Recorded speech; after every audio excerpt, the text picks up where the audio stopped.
Good morning, ladies and gentlemen. Welcome back to another episode here on European Confessions. The following story that you are going to be listening to, it reads like this. Hello, Brother Nashi, how are you? Can you please post my own story as hidden identity? My brother, my story, it goes on like this. I lost 1 million rands. This was after I had been speaking with this other traditional healer. This man, he was here in our country, but he was coming from Nigeria, but he was working with this other Zangoma who was a local man.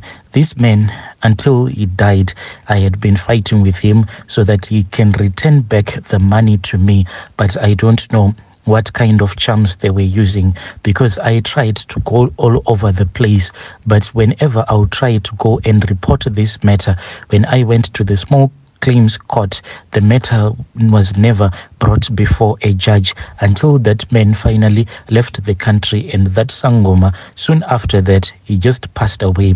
The kids of that Sangoma say that one late night they heard their father screaming. He was screaming as if there was someone that was beating him up, and by the time that they rushed to their father's bedroom, the one who scammed me, they found out that there was blood all over the place. But what surprised them was that the windows were locked. The bedroom door, indeed, it was opened up, but all of the kids, they were still awake at that time. If there was someone who had entered into their house without any permission, they could have caught them.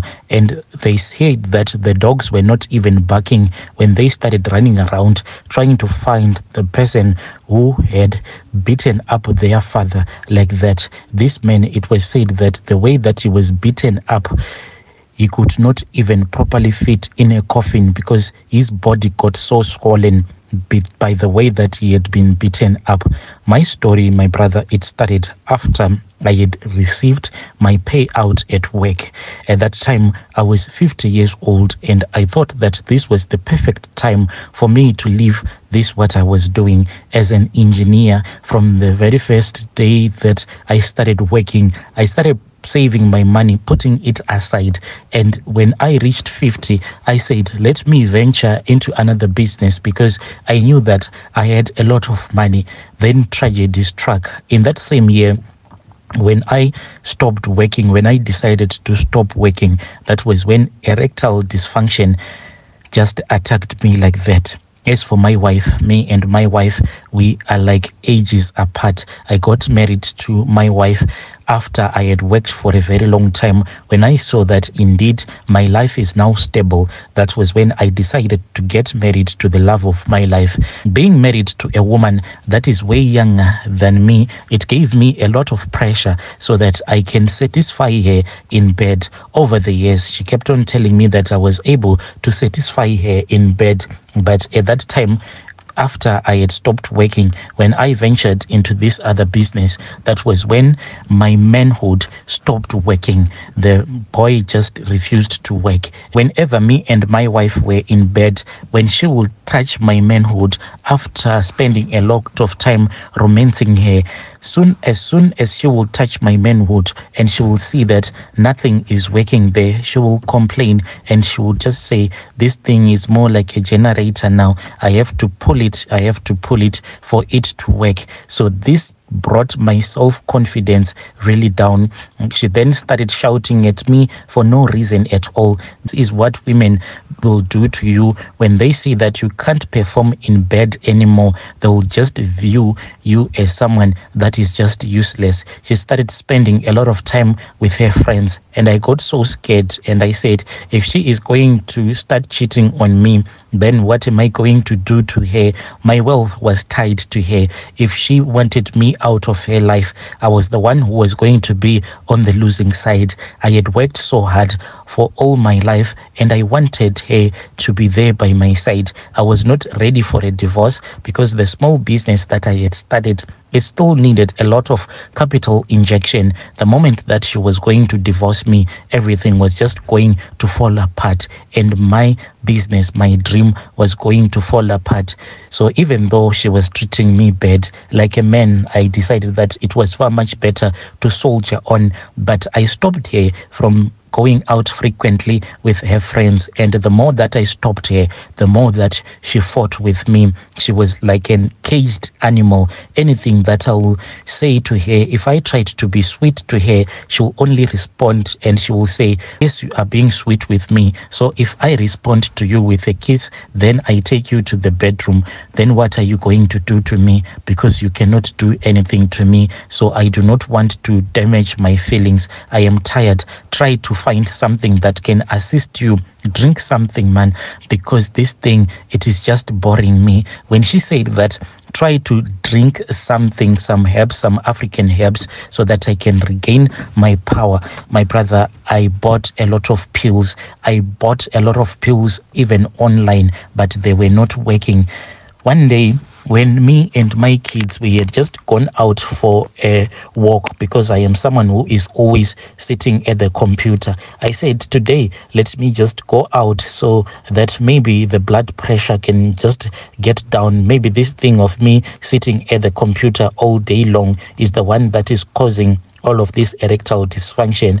I then took my kids and we started just walking around the suburb. As we were walking around the suburb, that was when I came across this other flyer. It was stuck by this other street lamp. I then took the numbers, because I said, if there is a traditional healer who is staying here in the suburbs, I think this man, he is honest, unlike those guys that advertise their papers there in the downtown. So this guy, the address was in the same suburb where I was staying. I then took the number and I spoke with the guy, and I was convinced, because the guy, he also spoke with me in my own mother tongue. And I say, definitely, this one is not a scammer, it's just a sangoma. He's going to understand my situation. I then went on that same night, after I had returned back from that stroll with my kids just relaxing. After I had spoken with him over the phone, he told me the street where you were staying as well as the house number. I then got into the car and I lied to my wife that I wanted to go and fill up the car. I got out. My wife didn't even bother to ask me a question. She was just like that. Our love had grown cold. I went, my brother, to that man who spoke with me on the first night. When I met him, he didn't tell me that his associate was a Nigerian guy. We spoke for a very long time. We ended up speaking about my small business. You know, when you have a small business, you just market your business whenever you have the opportunity. You'll just market it to anyone. I told him about the business, and he said that his associate was really good at strengthening this small business, and he said that I was going to have one of the biggest firms here in our country. I was excited, because even the money that he told me that he wanted so that they can sort out my erectile dysfunction, it was not a lot of money. To me, Brother Nashi, when someone will say, if you give me at least 500 rands, that is not money to me. It was just like pocket change to me. Then I told him that I was going to give him the money, and he said that tomorrow you have to come so that you can meet my associate. The next morning, when I was supposed to go there, I could not go there because I had another important meeting later in the evening. That was when I went straight to his house from the office, and I then found out that his associate was a Nigerian guy. I was skeptical about it at first, and I said, these guys, I am scared that this guy, maybe he might be up to something. But that guy, he was like my brother. We spoke the same language, from the same tribe, and I said, this one, I can trust him. And he told me that he was only working with this Nigerian traditional healer because they were very powerful. He said that he comes from a very powerful family. We then entered into this other room. It was designed more like an altar. You see those altars that you can see in those Nigerian movies, very scary, skulls everywhere, and a lot of scary stuff. I entered there without having any shoes, and I had rolled up my trousers until it reached the knee level. I then entered into there. They started the consultation. When they started the consultation, they told me that there was a demon that was coming to sleep with me. So for this demon to be removed, at least some money was needed. I had to come and leave some money at that shrine inside that room, at that altar. That is where I was supposed to leave the money. I said, okay, how much money am I supposed to leave? Then that man said that at least if I can come with 30K, that was going to be okay. I said, 30K, these guys are mad. But at that time I said, let me just leave these guys. I do not want to tell them that they are crazy. I then got up after the ritual was finished. But when I was about to leave their altar, it is like this guy, he sensed something in my spirit, because I was actually laughing at them. And I said that these boys, they think that I am stupid or something. They think that they can scam me. That guy then said, I can see that you do not believe me, but I want to show you something today. Come here. And I went back to where that Nigerian guy was standing. He then gave me a small charm. After he had given me that small charm, it was like a white seed that had a black marking on it. And he said, I want you to go and place this small seed underneath your wife's pillow. She is going to tell you everything. Just make sure that you do not fall asleep before your wife's fall asleep. Then I returned back home holding that small seed that he had given me that was white. When I returned back home, my wife was already complaining. She was saying that she was too tired. I went and I bathed myself and I went to bed. I waited for my wife. I pretended as if I was fast asleep. When my wife was now snoring, I then woke up and I went to where my trousers was at, and I removed that small seed and I came to the bed and I placed it underneath a pillow. My brother, this did not even take more than 10 seconds. My wife was already telling me everything. She actually woke up, Brother Nashi. I wanted to run away, because when she woke up, you see that thing that the undertaker does, that is what my wife did. She just woke up as if there was a spring that was located at her backside. She woke up without blinking, without doing anything. She started talking really fast. That was really scary. She told me that for a very long time, a friend, a best friend, whom I thought was a friend of mine as well, a friend had been telling her that it is far much better for her to get a Ben 10. Actually, there was a guy that this friend of hers was forcing her to date, but she loved me a lot. She was still thinking about it. Any more mistake from me, she was going to sleep with that boy, and after sleeping with that boy, she was going to divorce me so that she can be with her Ben 10. When she had finished confessing to me, she fell back to the bed. My brother, she never even knew that this is what she had done. When I saw this whole thing, I then believed that indeed from West Africa, that is where the most powers are coming from. I returned back to that man and I told him that my wife has confessed to me. Can you do something about it? My wife right now is telling me that any more mistake from me, and how can I not make a mistake because my manhood is already dead? Please assist me. This man, he tried his charms on me and he said, I have already tried some charms. This was after I had given them that 30K. He said, these charms that I have given you, they are trying to fight with this demon, but the demon is very powerful. Are you able to travel with me to my country, Brother Nashi? With all the things that I had seen, people can say that maybe I am the one who is a fool. But after that incident that had happened in my bedroom, whereby my wife was possessed by a spirit that made her to confess, what was I supposed to do? I had believed in these guys, and then I said, it is okay, we can go. How much is it going to cost me? Brother Nashi, it costed me a lot because I paid for the ticket, and mind you, I was paying for the ticket to go to Nigeria and the return ticket for 3 people, because that guy, he said that he also wanted to go there so that he can be strengthened. So we went there, the 3 of us. When we went there, we were booked at this very expensive hotel. My money was just being blown by this guy. And when we went there, once we were in their country, that is when I was told to make deposits after deposits, until my bank called me I had alerted the bank that I was going on a business trip there to Nigeria. But with the way that I was transferring funds, Brother Nashi, from South Africa to Nigeria, my private banker then called me to confirm if there was anything wrong. But I told my bank that, yes, they needed to release my funds because there was a business that I was actually building up here in Nigeria. By the time that I reached back home, Brother Nashi, I found out that I had blown 700K. I had blown it by the time that I was in Nigeria. And when I returned back home, life was really hard. My wife was waiting for me. My manhood was working, but I had blown so much money. Even right now, I sit down and I cry sometimes and I ask myself, how did I blow so much money over a couple of weeks?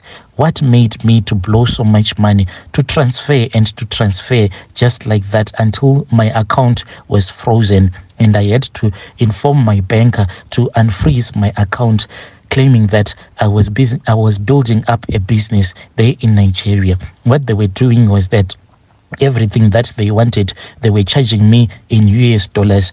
This charm is needed so that your business can grow big. I was even given a hand of a dead woman. I was told that this hand of a dead woman, when I returned back to South Africa, it is going to give me a lot of powers. This hand, I was not the one who was supposed to carry it, otherwise I'll be arrested at the airport. You know how much this hand costed me? It costed me 250K for the transportation of that hand being brought back to South Africa. But Brother Nashi, I lost it all. When I returned back here to South Africa, it kept on. I think that these guys, they had like taken my mind when I was still there in Nigeria. When I returned back home, instead of me worrying about the 700K that I had lost, I kept on pumping money to them, pumping money until that guy had sucked me dry. When I started fighting with my wife,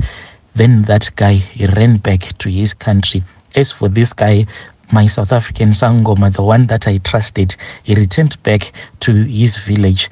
I started fighting with him. We fought so hard, my brother, until he died. And the way that he died, it was really scary. There was something that beat him up so bad, he could not even fit inside the coffin that they had bought for him. What they had to do is that they made an extra large coffin for him and made a coffin for him, a special coffin for him. That is how I lost R1 million. As for my wife, Brother Nashi, you can just imagine that no woman can ever stick by you once she knows that this is what has happened. After the divorce, I then left her, Brother Nashi. I just went out of the house and I said, let me start to hustle. Lucky enough, the business was the thing that they didn't touch. I do not have the same money that I used to have. I suffered a lot, Brother Nashi. I suffered a lot from high blood pressure. When I'll be driving sometimes, I'll start shaking. Then I'll park by the side of the road. There was this other day that I had gone to fill up fuel.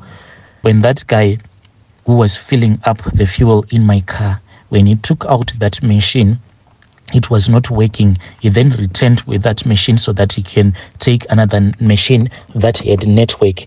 When he came back, Brother Nashi, he just found me. I was just holding my ABSA card like this, and I had fainted. I suffered a lot. Even right now, I am still suffering. There are many times when my high blood pressure will just shoot up. As for the erectile dysfunction, it never went away. I was just robbed, my brother. Your dear listeners, right there was a message that was sent to me by one of our admins. Such a sad story. He's saying that he lost R1 million by consulting with these two traditional healers.